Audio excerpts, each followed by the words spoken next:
Hi and welcome to my channel once again. This is Procurement Mentors question and answer series episode 4, and today we are going to be dealing with predictive procurement analytics.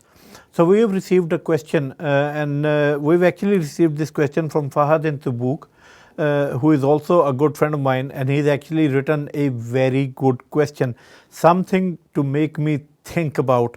The question says, how can predictive procurement analytics be used not only to optimize supplier selection but also to develop dynamic ROI risk models that adapt to shifting business priorities in real time?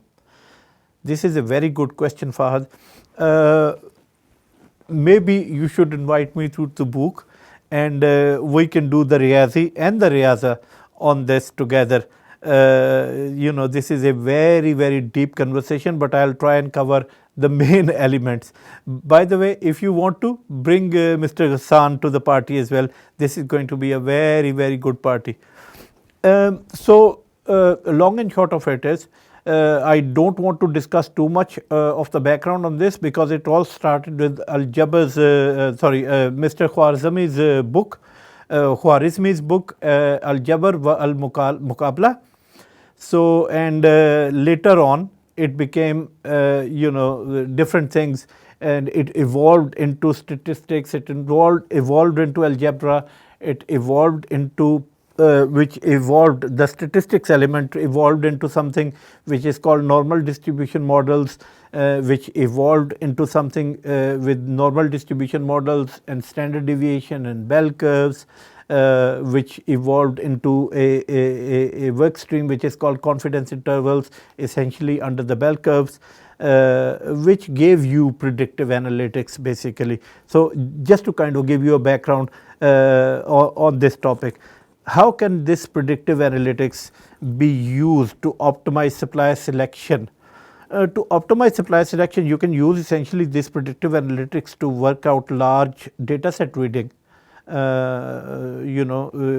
pestle analysis for you. So whichever software you're using, essentially use it to do pestle analysis or steeple analysis or stir deeper analysis as it's called nowadays, which looks at the political, economical, technological and other factors that can possibly affect the supply chains within a procurement circle or within a procurement cycle per se. You need to have the trends, you need to have the price and currency fluctuations in this mix, you need to have the natural and political disasters in mind. So software can basically read data and predict whether any of these things are going to happen with a variability in probability. And you need to have your own pre-qualification needs of your organization in mind. Once you have all of these things, essentially it's around scenario planning.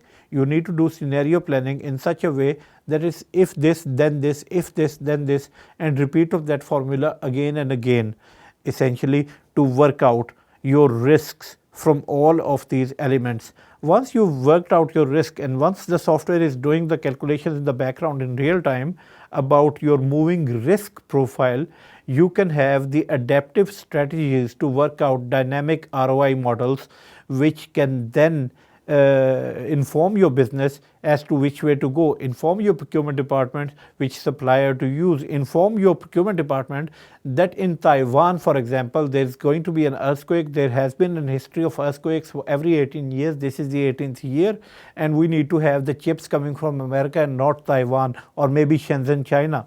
These are the kind of things that you need to do in order to do what you need to do moving forward in terms of predictive procurement analytics. But it's a long story, and I think it's better discussed in Tabuk over a kahwa rather than over here. I'm very happy that you asked this question. It is a very interesting question. It got me going. Once again, if you have any further questions, please send them to the scholarsvoice101@gmail.com. and we'll take it from there. Thank you very much for this episode and look forward to seeing all of you in the next episode. Bye-bye.